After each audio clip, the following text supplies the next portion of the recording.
Bienvenue dans le Club des Hommes en Noir pour cette nouvelle émission qui sera, je l'espère, passionnante, voire passionnée.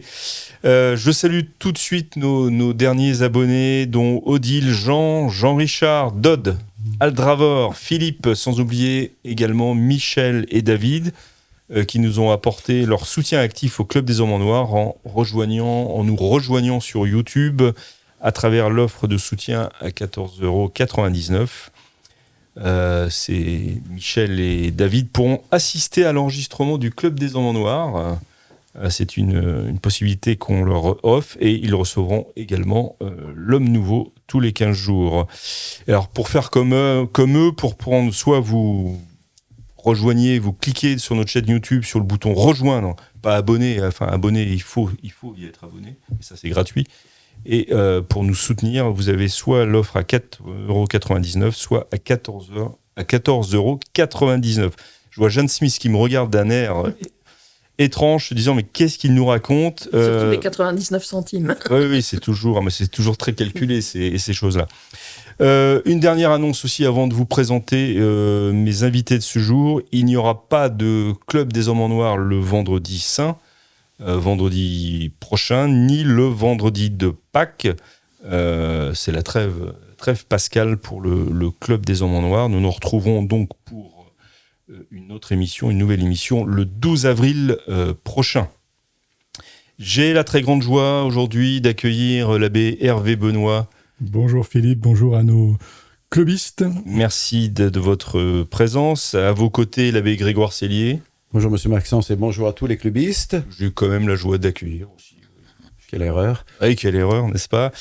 L'abbé Marc Gelfucci. Monsieur l'abbé, bonjour. Bonjour Charny. Merci bonjour à tous. Merci d'être présent. Et puis je l'ai déjà présenté finalement. Bonjour Philippe, bonjour à tous les spectateurs clubistes. Madame Jeanne Smith, voilà, il y a une espèce de concours pour trouver le terme le plus adapté. Vous savez que vous pouvez... Mais l'abbé Cellier a une mauvaise influence sur nous, c'est oui. clair. Mais vous savez que vous pouvez, qu'on peut vous suivre sur notre chaîne YouTube, sur le site de l'Homme Nouveau, mais aussi en podcast sur les différentes plateformes dédiées à ce type de... Deezer et Spotify. Par exemple, ça je vous laisse faire la pub.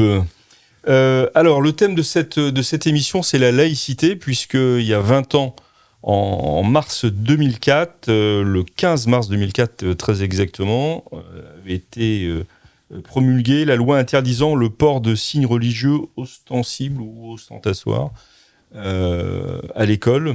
Et donc 20 ans après, c'est l'heure, d'une certaine manière, du bilan. Un récent sondage Odoxa pour le Figaro indiquait que 82% des Français se déclaraient favorables à l'interdiction du port de signes religieux à l'école, un chiffre qui était en augmentation au cours de ces 20 ans, et que 9 Français sur 10 estiment que la laïcité, aujourd'hui, est en danger. Alors, voilà, pour démarrer peut-être la conversation, vos réactions à ces deux éléments du sondage et au thème même de notre émission d'ailleurs. Jeanne, allez, vous êtes la laïque de l'étape, donc... Allons-y, oui, donc avec un certain avantage sur vous, messieurs les abbés. Non, il me semble que cela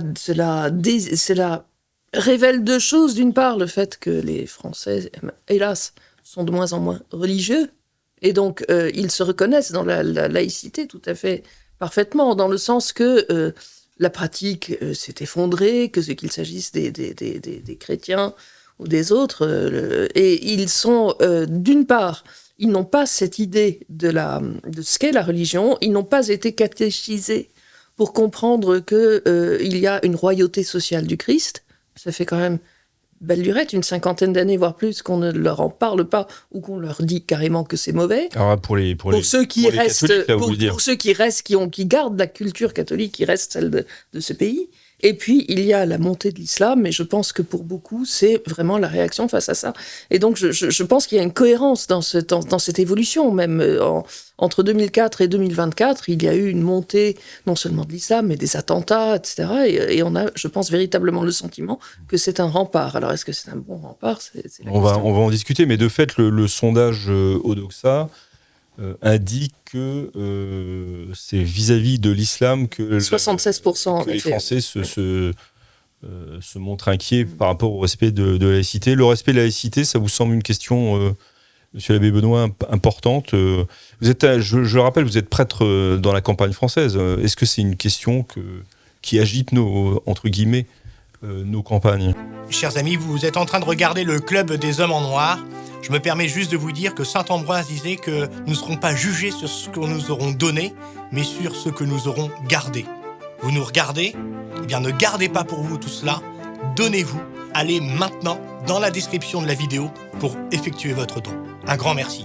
Alors, pour faire écho à ce que disait Madame Smith, il y a une espèce de polarisation sur la question de l'islam que moi je qualifierais presque d'hystérisation, dans la mesure où on laisse passer, on rejette le moucheron pour avaler le chameau, dans la mesure où le vrai problème de la France, c'est pas l'islamisation, c'est l'indifférence religieuse, c'est l'inscription de l'avortement dans la Constitution, c'est l'américanisation de nos mœurs, la disparition de la culture. Enfin, moi, j'ai dans une de mes paroisses, l'autre jour, visité une famille.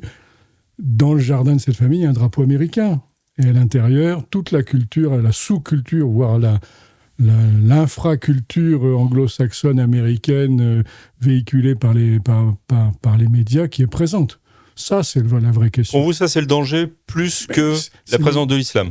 Quand vous avez une inondation dans votre appartement, vous ne commencez pas par éponger, vous allez couper le robinet. Le robinet, c'est la déculturation, c'est l'indifférence religieuse profonde. C'est ça la vraie question. Pour moi, mais je vais me faire arracher les yeux, je le sais, mais l'islam, c'est la surinfection de la plaie. Ça ne rajoute pas, ça ne corrige rien, au contraire, mais c'est secondaire par rapport à l'immigration de masse, encore une fois, et surtout la déculturation. Moi, ce que je vois profondément dans nos campagnes françaises, dans la France périphérique, dans la France profonde, c'est la déculturation des enfants qui arrivent en 6e, et donc les rares qui viennent au catéchisme ne savent ni lire ni écrire.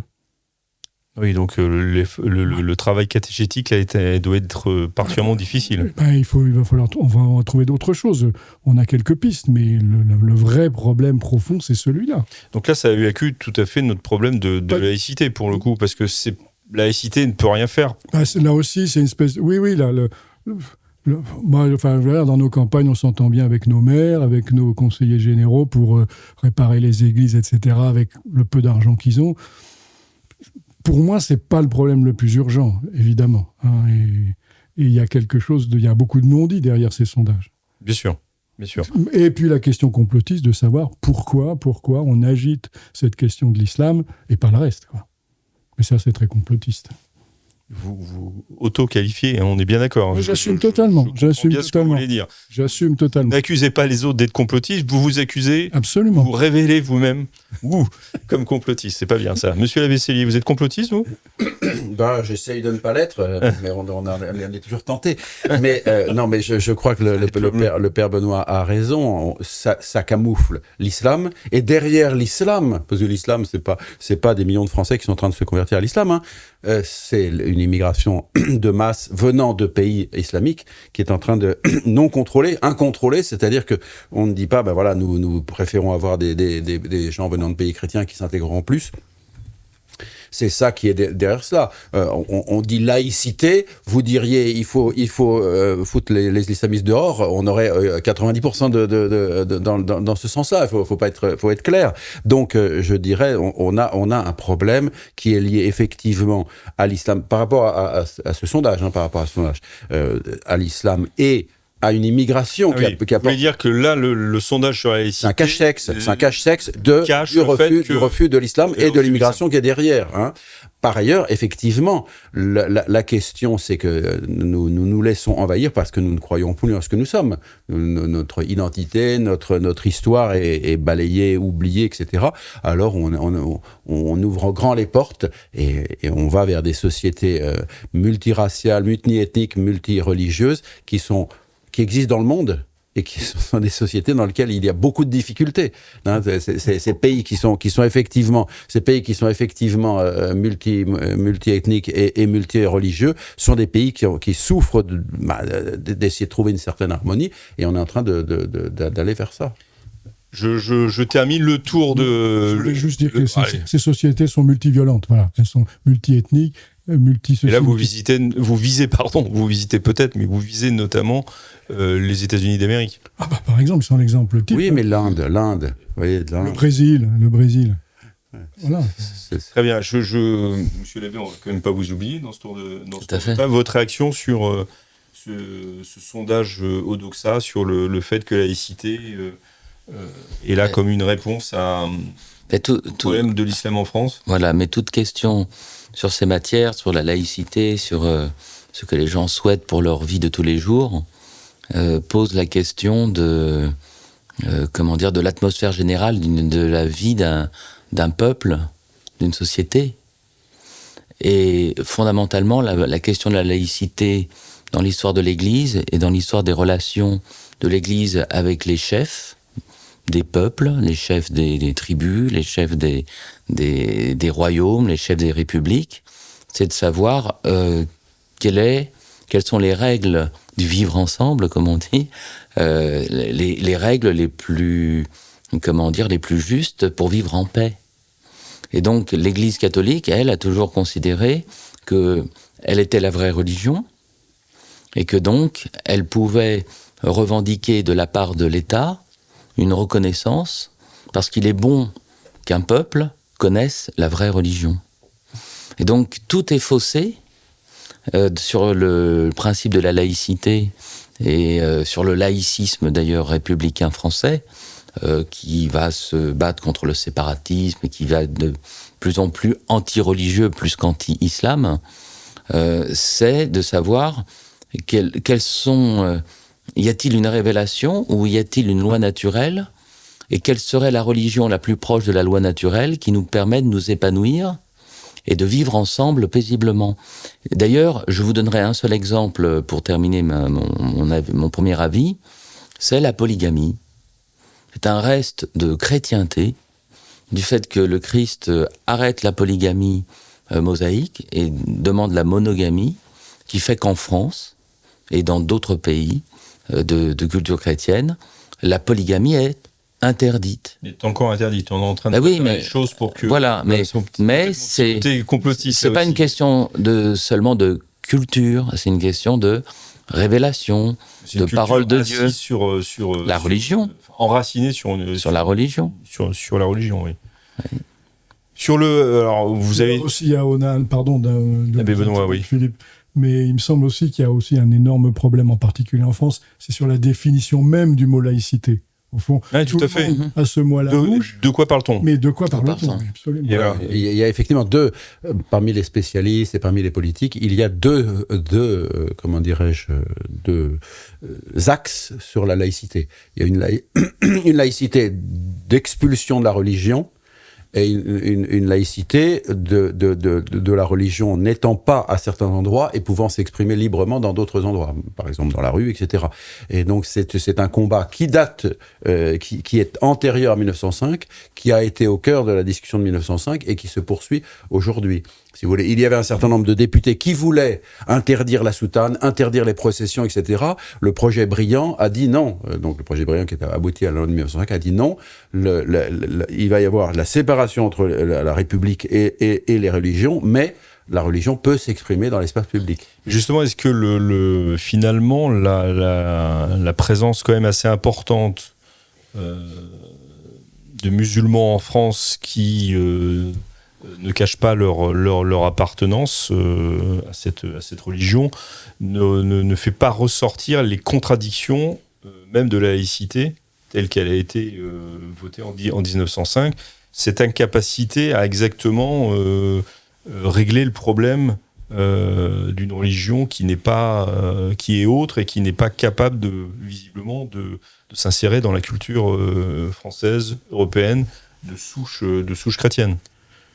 Ouais, c'est-à-dire que quand vous ne savez pas qui vous êtes, quand vous ne savez pas d'où vous venez, quand vous ne savez pas où vous allez, extrêmement difficile de gérer de manière équilibrée, éclairée et juste des questions aussi difficiles.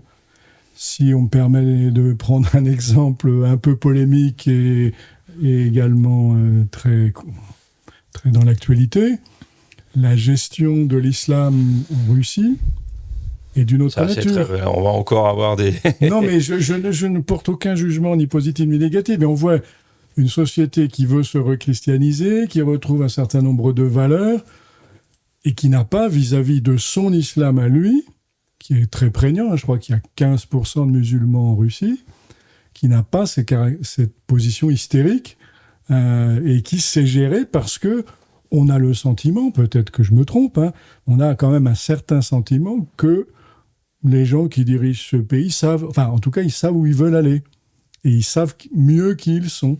Et du coup, la gestion de l'islam dans ces pays paraît moins hystérique et moins difficile, quoi. Voilà. Il me semble que la cause de cela est à chercher dans l'approche russe des religions, de la religiosité et de la géopolitique, parce que de manière répétée, Poutine redit, nous respectons absolument toutes les religions, chacune a dans son domaine régional, géographique, les droits absolus, et il n'est pas question de juger qu'une religion se juge supérieure à une autre. Et on a là, pour moi, il y a vraiment un relativisme d'État qui se contente d'avoir beaucoup de chrétiens orthodoxes, mais pas de catholiques, attention, beaucoup de chrétiens orthodoxes en Russie, qui accueillent à Moscou énormément de musulmans. Il y a des millions de musulmans, je crois que c'était une des premières villes musulmanes d'Europe, Moscou, et qui a cette vision d'un monde multipolaire, c'est le mot qui revient sans cesse dans le discours, et qui en veut notamment à l'Europe d'avoir répandu le catholicisme en Afrique, en Amérique, etc. Et ce discours-là me paraît, alors moi qui suis de très près tout ça et qui lit les textes des uns et des autres, et notamment ceux de Poutine et puis ceux de certains autres, je vois bien qu'il y a une approche de la religion qui est très différente de celle qui est la nôtre, de la religion catholique. La religion catholique se dit universelle, et en respectant les cultures, n'en renonce pas moins à répandre la civilisation. Alors, je voudrais pas qu'on dévie, pardon, oui. C'est vrai. de vous empêcher de répondre. C'est le risque. Excusez-moi. Non, mais je voudrais pas qu'on dévie sur un sujet fort intéressant. C'est la compréhension des religions du côté russe, orthodoxe, etc. Mais revenons quand même à notre loi de 2004 qui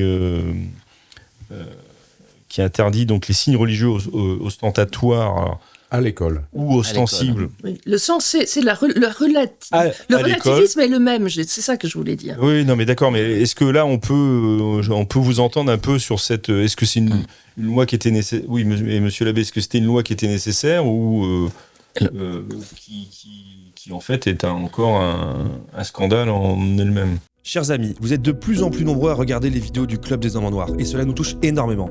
Mais savez-vous que la plupart des gens qui regardent nos vidéos ne sont pas abonnés à la chaîne de l'Homme Nouveau, et ça change tout. Parce que plus d'abonnés, ça veut dire plus de visibilité, et donc plus de contenu à vous proposer. Donc si vous n'êtes pas abonné, s'il vous plaît, cliquez sur ce petit bouton, ça prend 2 secondes, et cela nous aide énormément. Bonne vidéo. Alors, historiquement, vous voyez, ce genre de loi donc, est face à l'expression religieuse dans un lieu qui est un sanctuaire pour la République laïque. C'est l'endroit où on veut faire des citoyens républicains et avec toute une profondeur historique d'une guerre contre la religion catholique en France. Puisque si on reste dans notre sujet, on est en France, c'est une loi sur la laïcité. Le terme même de séparation de l'Église et de l'État de 1905 est faux. Parce que l'Église catholique a toujours eu, vis-à-vis de l'État, une relation, conflictuelle et de respect mutuel, d'une reconnaissance, mais pas d'une fusion. Le césaro-papisme, c'est un État qui est le chef de la religion, comme en Angleterre depuis Henri VIII, comme les orthodoxes depuis des siècles, et comme l'islam. Et comme les rois de France pendant une certaine période. Eh bien, avec une grande résistance des papes et des évêques. Non. Ça, Oui, on peut vraiment pas les comparer. gouvernements français, il y avait chez Voilà. le roi de France le désir de mettre la main sur l'Église. Bien sûr, mais ça a toujours été conflictuel. Donc quand on fait cette loi sur le voile, qu'est-ce qui remonte? C'est le fait que il y a une religion qui arrive avec des filles qui sont voilées, des garçons qui peuvent même arriver avec des djellabas, hein, parce qu'on parle des filles, mais là en ce moment, il y a aussi des problèmes de savoir comment les garçons sont habillés jusqu'aux genoux avec une tunique au-dessus de leurs pantalons. Et donc, il y a une réaction de l'État français qui est face à une religion qui va dans le sanctuaire de son enseignement athée. Et qui va dans le sanctuaire républicain. Hein. Et athée. Eh ben, de fait, athée, Voilà. oui. Et donc, on comprend tout à fait cette loi de ce côté-là. Mais d'un point de vue de l'Église catholique et de l'enseignement classique de l'Église, bien sûr qu'on n'a jamais dit aux garçons et aux filles d'avoir une croix de 10 cm.